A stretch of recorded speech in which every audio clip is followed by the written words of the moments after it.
Welcome to lesson number 3 in A Course in Miracles.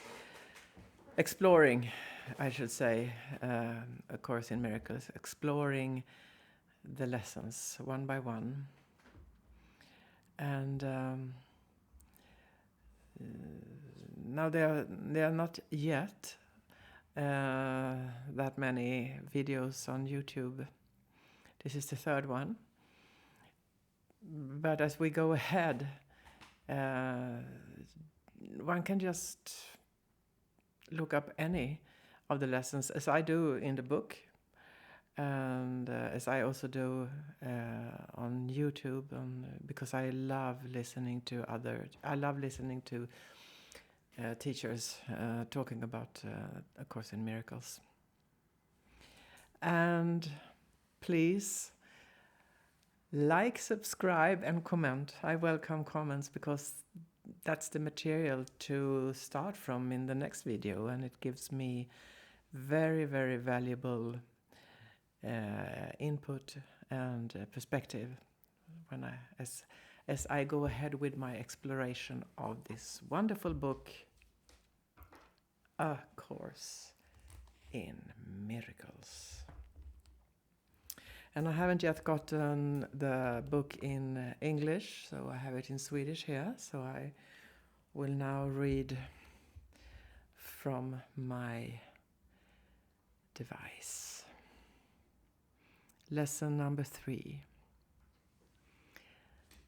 I do not understand anything I see in this room, on this street, from this window, in this place. I will not continue with the text right now, as I think the lesson is provoking, and I've been reading this lesson, as you know. I'm a kind of an eternal student here. Yeah.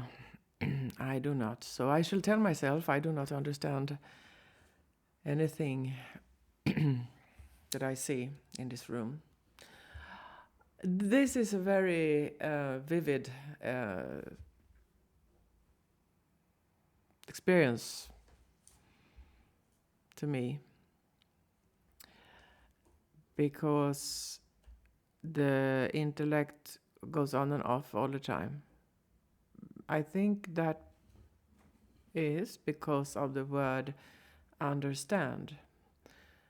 The question it's not a question. What would Freud say about this? Question. Maybe we can come to that later. Something in my subconscious. So lesson number 3.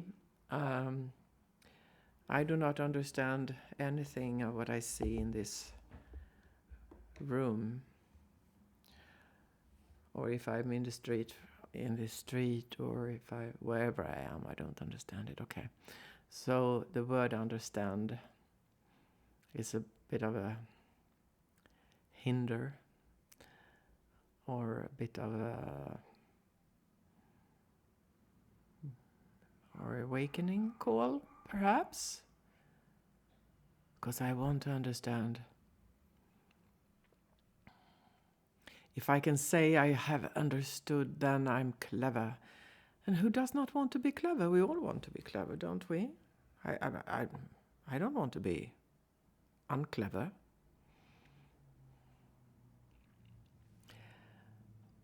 So now I have been joking and moving around the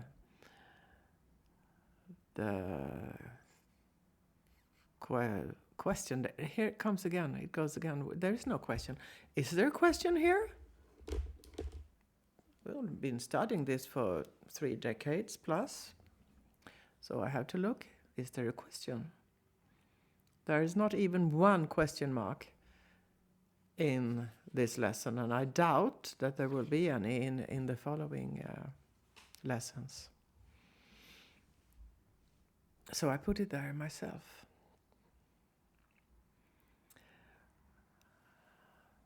Okay, so I will take some help now from the bread text.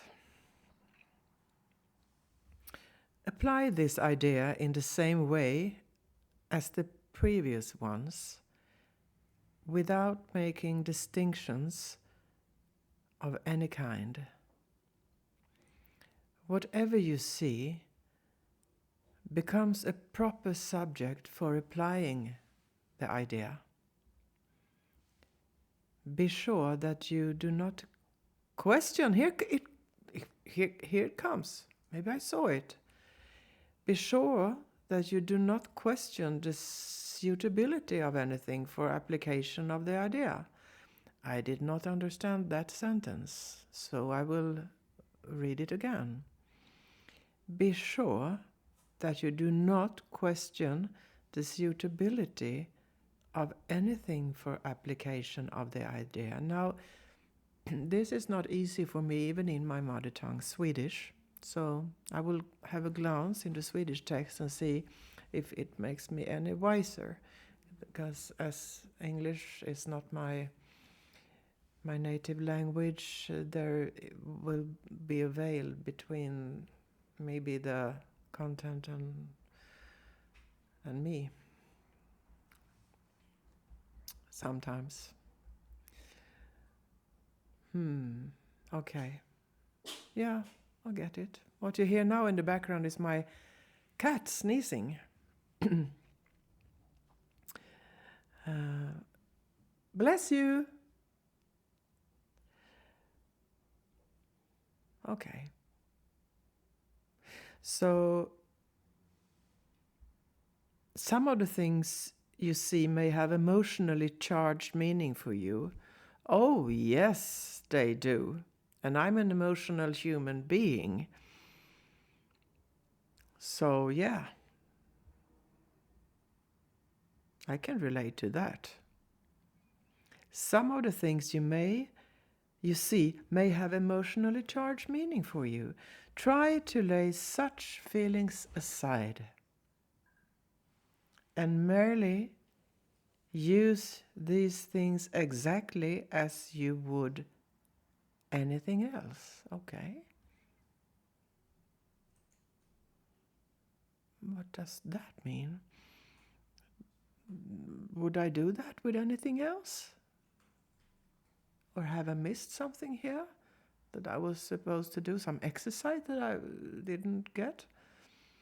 Try to lay such feelings aside, feelings that arises in me when I look at things that are emotionally charged, okay? And merely use these things exactly as you would anything else. Okay, that I would do with the things that are not emotionally charged. Okay, I go from that. That's how I understand this.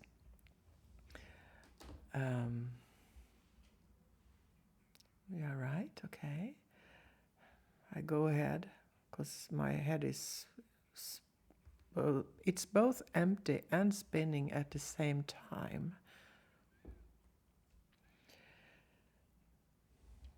I'm getting help here because now I will read the point of this exercise. But before I look at the point of this exercise, I will try to see if I get the point without reading the text. So for me, I'm an emotional human being, and maybe that's unnecessary to say, because all human beings have emotions. We can be more or less emotional. Of course, personalities differ. This will naturally free me. I know this book is about becoming free, so. But in what way, if I don't understand what I'm looking at? It might help me to become neutral to what I see, not to be drawn into, there's that photograph, and how was that? And then I see something that I haven't done today work-wise, and maybe I go like, I have to do that tomorrow. And then I look at my darling cat, and I think he wants to play now. It's his playtime. He's been sleeping for 4 hours, and it's not the best timing to film a video while he wants me actually to run around and play with him. I will do that later. Anyway, when I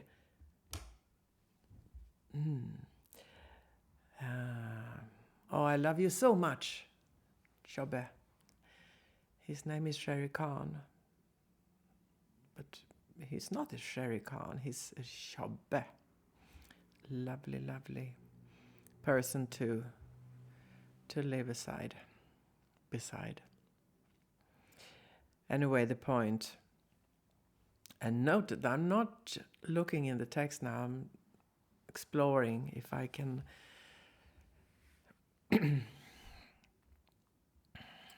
understand the point, get to the point. If I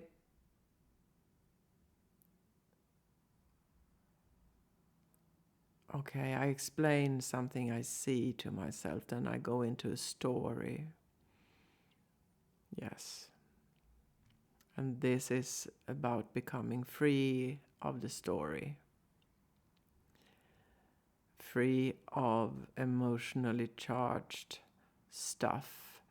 That would mean to see things, or hear things, or read things, perceive things without reacting. Reactions are emotional. Very, very helpful if you see a bear, a dangerous one, grizzly, coming at you, or something poisonous. Reaction is good. Not always, though.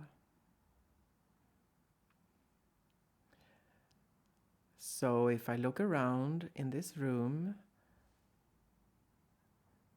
with no emotions attached or going on, the engine is not starting. It's resting. The reactive engine is resting. It's still.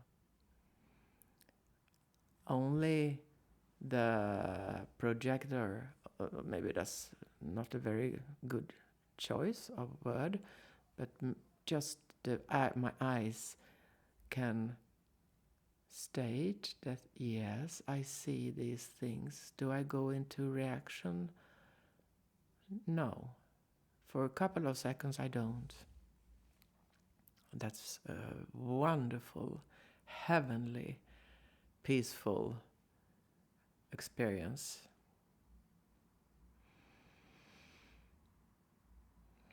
Somebody says something to me and my ears start cooking these words. No.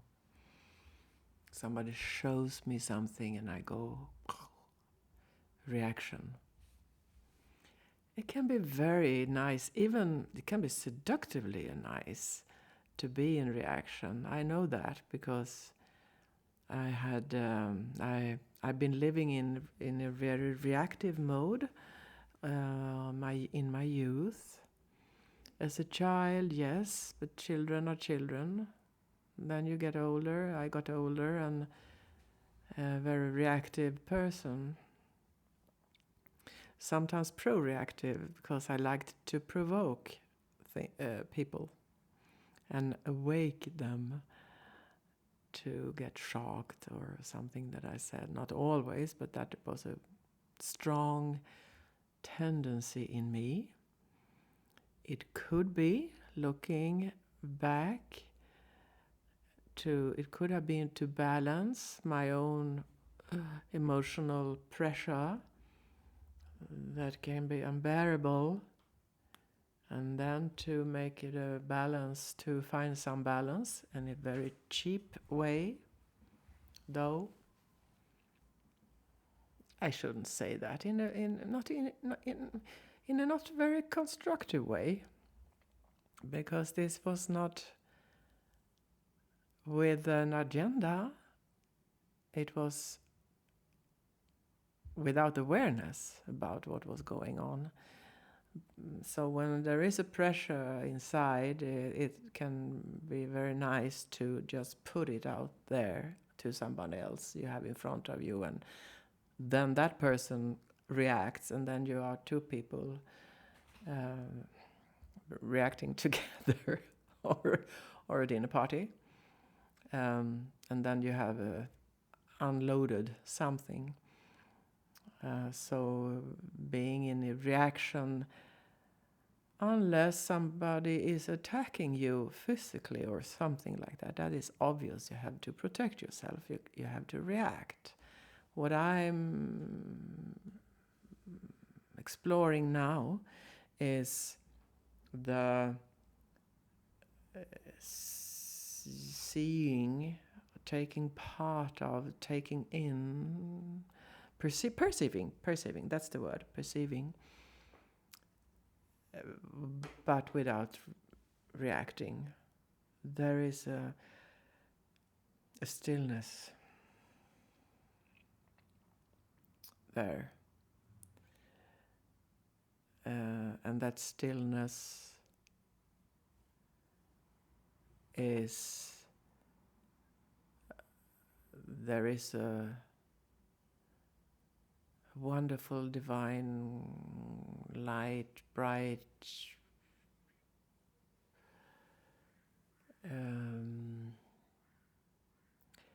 power in there. Peace. Good power, we're talking good power now. Peace.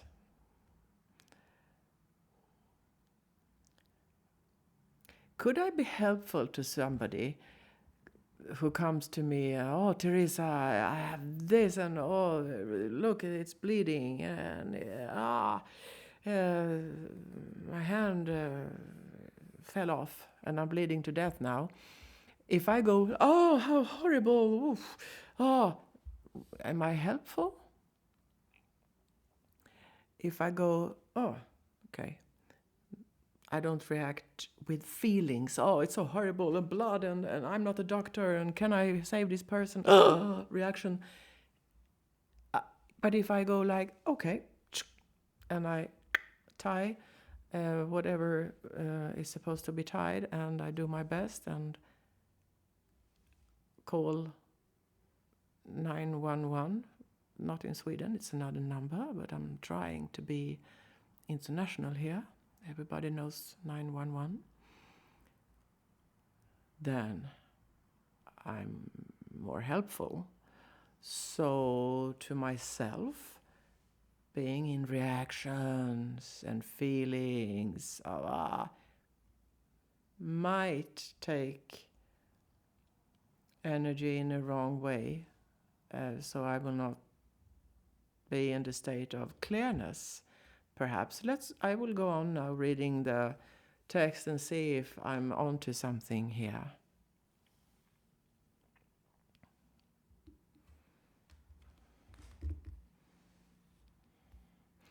I'm onto something, but the question is if I'm onto something that has to do with miracles and this wonderful course. The point of the exercises is to help you clear your mind of all past associations, to see things exactly as they appear to you now, and to realize how little you really understand about them. It is therefore essential that you keep a perfectly open mind unhampered by judgment in selecting the things to which the idea for the day is to be applied. That's a beautiful sentence. For this purpose, one thing is like another, equally suitable, and therefore equally useful. That's poetry. That's poetry. Do I have any reactions behind the camera? My dear crew and son?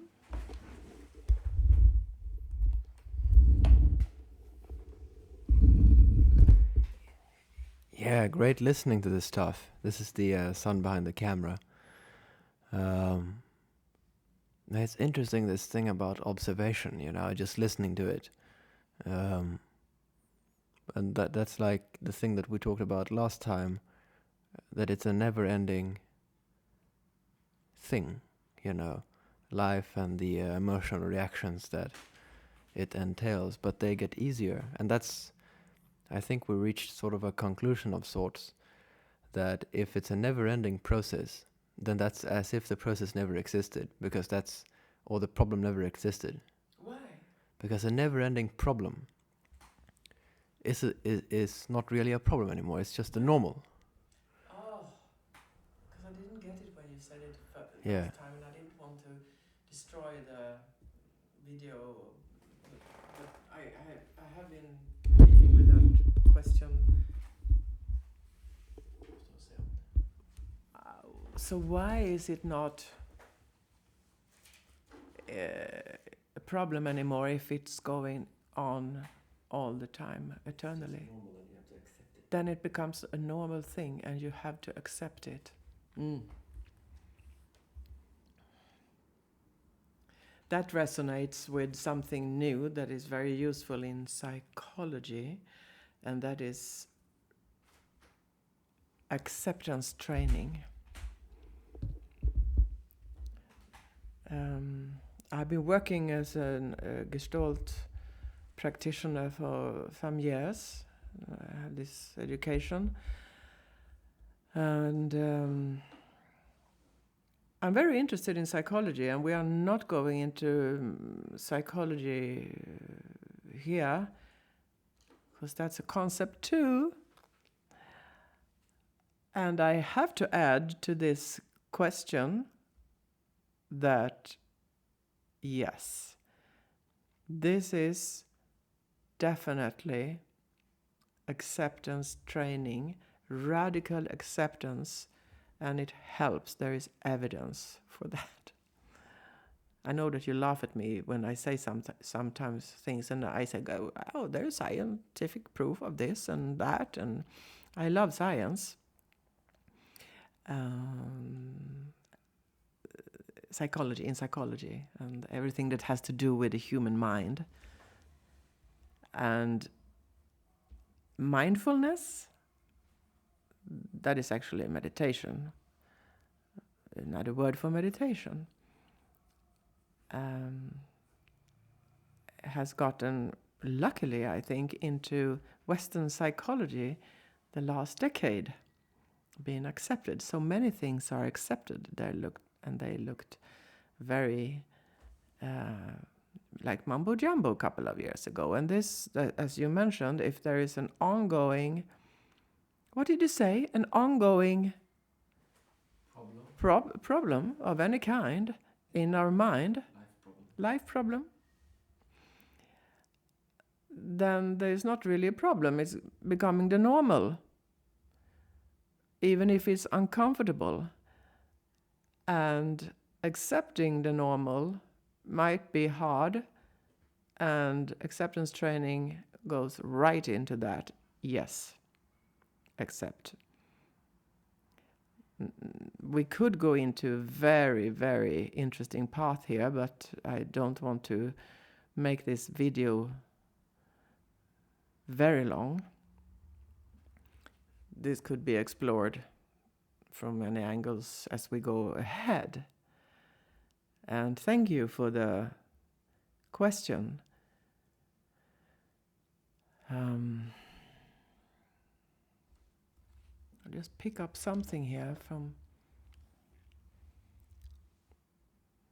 Because what you were getting at, dear son, is that every problem, or if it has the same strength,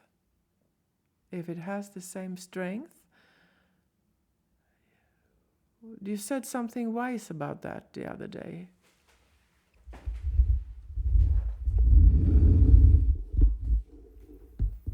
Yeah, it's just, I think it was in lesson 1, I seem to remember you reading about it, that all the uncomfortable feelings in life and, painful feelings, everyday painful feelings of pain or discomfort over long or concerning bigger things in life, that it's the same feeling each time. The only difference is the strength of the feeling. Yeah, right. Yeah. Which, that was a great new way that I hadn't thought about, of looking at it. Thank you. Thank you. And we had a kitchen conversation about it because I didn't understand it fully. Because should a mosquito biting me and it's itchy in the night and I can't sleep, should that kind of annoying happening or problem be equal as if I lost somebody dear to me? Of course not. Help me here. What would you call it? Give me a word. The reaction or feeling or the origin or the something is the same. Could you give me a word? The feeling. The feeling or the place of the feeling. Yeah, but it has different strengths. Different strength, but the feeling of uncomfort. Is that? Thank you. Then I got it. I have to digest that a bit. I had digested. I did. So yeah. That's nice. Thank you. So this is all for today. Thank you so much for taking part. And please click the button below and like, and do write any comment or question, because that's the fuel that I need to go ahead with this exploring journey. And please subscribe. Thank you.